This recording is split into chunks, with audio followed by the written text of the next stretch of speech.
Frédéric, donc bienvenue dans Bonjour Bess. cette session de témoignages autour de la gestion de l'IT. On va, avec Frédéric Rollin, qui est des sites de la société Toyo Inc., mais je vais vous laisser vous présenter, Frédéric, nous expliquer donc et faire un tour d'horizon de la façon dont Toyo Inc. a choisi d'externaliser la gestion de son SI et infogérer les différents éléments du SI. Est-ce que vous voulez bien vous présenter et nous expliquer comment Oui, fonctionne donc Toyo Inc. effectivement, Frédéric Rollin, content d'être parmi vous aujourd'hui. Donc effectivement, je suis DSI de la société Toyo Inc. Donc Toyo Inc. Est une société qui fait partie d'un groupe japonais. On a maintenant un site en France, situé en Normandie, près de Rouen. Avant, jusqu'à l'année dernière, on avait 2 sites. On a un chiffre d'affaires de 38 millions d'euros. On est à peu près 140 collaborateurs sur le site de Wassel en Normandie. Et globalement, on travaille sur 2 activités principales. La première activité, c'est des pigments pour l'industrie électronique, donc qui rentre dans la construction des écrans LCD. On fabrique environ 100 tonnes de produits par an de ce type de pigments. Et la deuxième activité, c'est des encres pour des machines des imprimantes industrielles. Et là, on fabrique environ pour le moment 400 tonnes par an. On est en plein développement sur cette activité et on est en train de construire un nouveau bâtiment pour nous permettre de grossir sur cette activité. En termes d'informatique, on est une équipe maintenant de 3 personnes. Voilà, on a à peu près 150 postes au dernier recensement.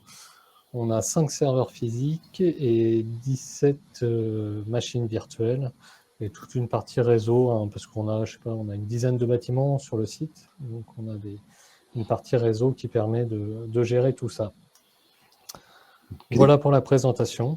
Très bien, merci Frédéric. Est-ce que vous pouvez nous expliquer dans quel contexte vous êtes arrivé à faire le choix d'externaliser la gestion du SI et en particulier sur cette partie infogérance, quelles sont les choses qui ont fait que vous êtes adressé à VIP IT et dans ce contexte qu'on appelle informatique durable, c'est-à-dire d'externalisation avec une forte proactivité et des outils de gestion proactive.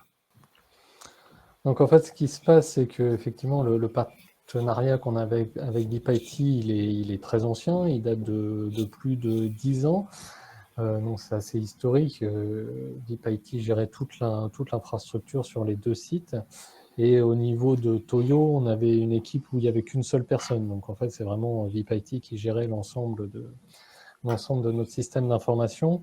Il y a 5-6 ans, le service informatique de TUSC a commencé à grossir. On a commencé à avoir de nouveaux besoins. Et finalement, je dirais que le partenariat, dès qu'on avait un souci, on faisait appel. Il n'y avait pas de souci, ça répondait très rapidement aux besoins, mais il n'y avait pas forcément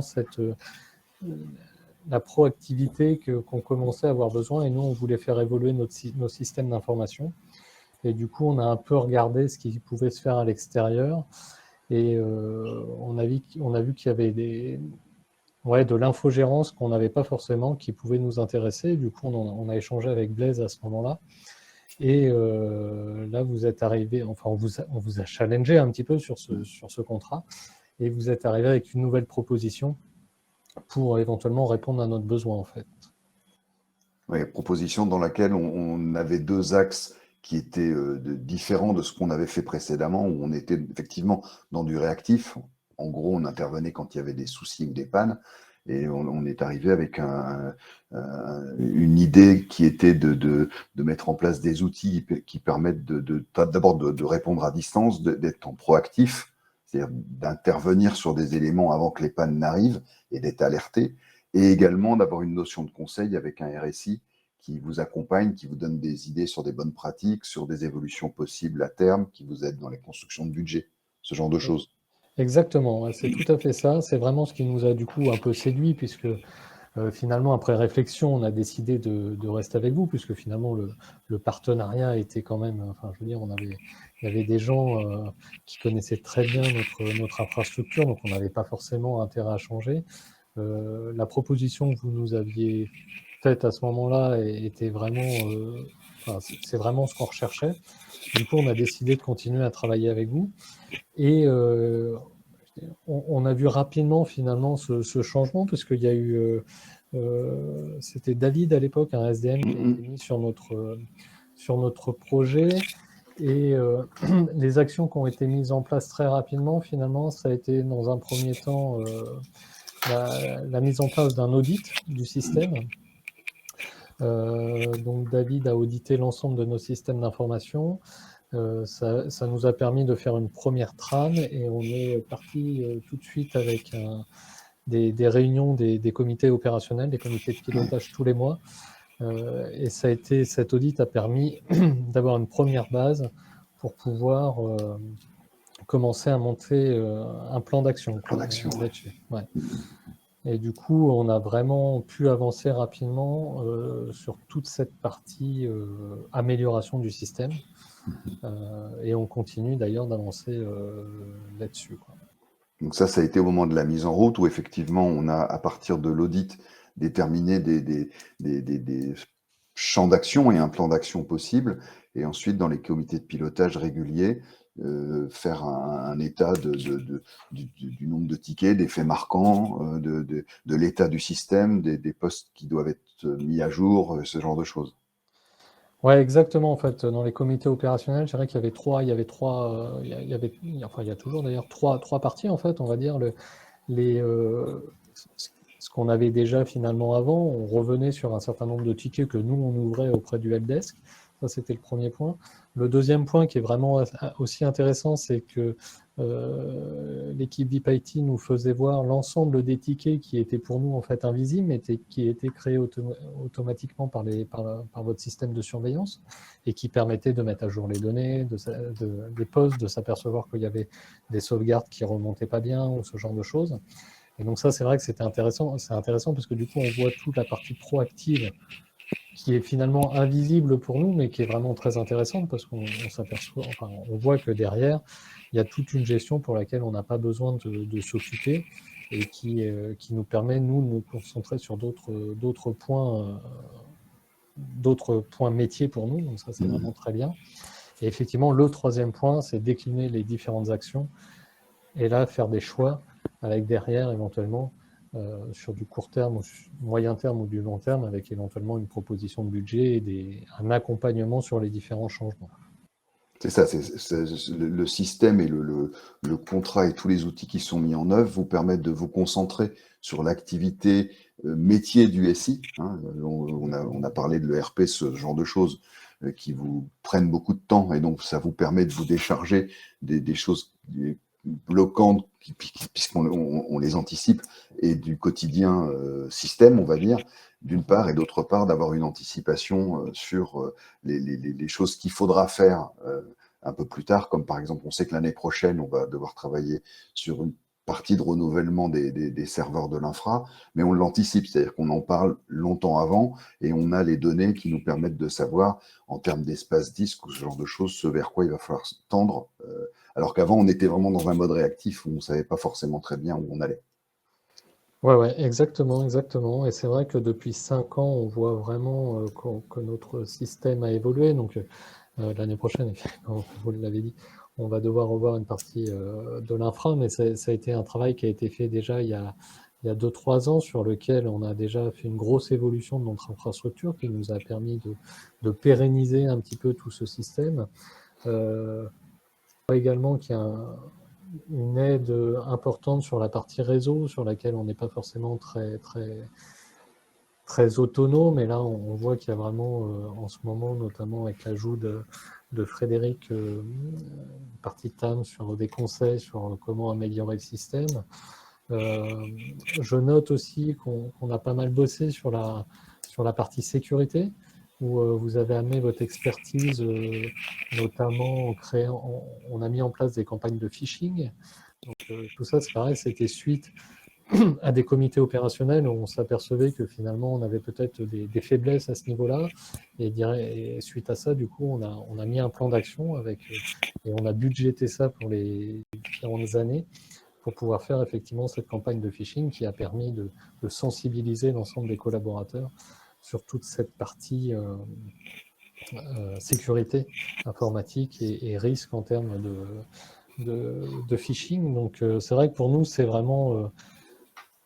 enfin, on est vraiment plus serein, on a vraiment progressé et on continue de progresser. C'est vrai que ce contrat est vraiment, a été très intéressant pour nous. Ok. Ça allait être en quelque sorte ce que j'allais vous demander en termes de conclusion ou de synthèse, mais vous venez de le dire, je crois. Enfin, les apports pour Toyo Inc. de ce mode de fonctionnement et de cette vision qui est à la fois 360. On parle de sécurité, on parle d'anticipation, on parle d'évolution du SI. Et également à la fois une proximité, mais qui n'est plus une proximité réactive, mais une proximité dans le conseil, dans l'accompagnement et les choix qui peuvent s'offrir à vous. Est-ce qu'il y a d'autres points, Frédéric, sur lesquels vous voudriez attirer l'attention Non, je pense qu'effectivement, ça tourne vraiment autour de ça. Je dirais que, enfin moi, en tout cas, en termes de conclusion, je dirais que maintenant, on n'a pas les ressources en interne pour gérer toute notre infrastructure, ni les ressources je dirais, humaines, ni les compétences humaines d'ailleurs. Et c'est vrai que là, avec ce nouveau contrat, vous faites tout pour nous et on a entièrement confiance en ça, ce qui permet de nous libérer du temps sur l'ensemble des autres projets. Donc ça, c'est vrai que c'est vraiment un point qui est vraiment très important pour nous. On sait que derrière, il y a une surveillance que nous, on ne voit pas forcément, mais on en reparle à chaque comité opérationnel où on voit qu'il y a du suivi en termes, que ce soit sur les serveurs, sur les postes informatiques, sur les redémarrages, sur les sauvegardes. Et puis, donc tout ça, c'est vraiment, pour nous, c'est vraiment invisible mais on sait qu'on peut faire confiance à tout le système. Et par contre, là où c'est vraiment très visible, c'est vraiment l'accompagnement, c'est vraiment ce qui nous manquait. Et là, je dirais que ouais, ça nous a vraiment permis de grandir et on continue finalement d'apporter des pierres à l'édifice tous les ans et qui nous permet de grandir et de faire changer et améliorer notre système informatique qui était quand même assez vieillissant il y a 3-4 ans.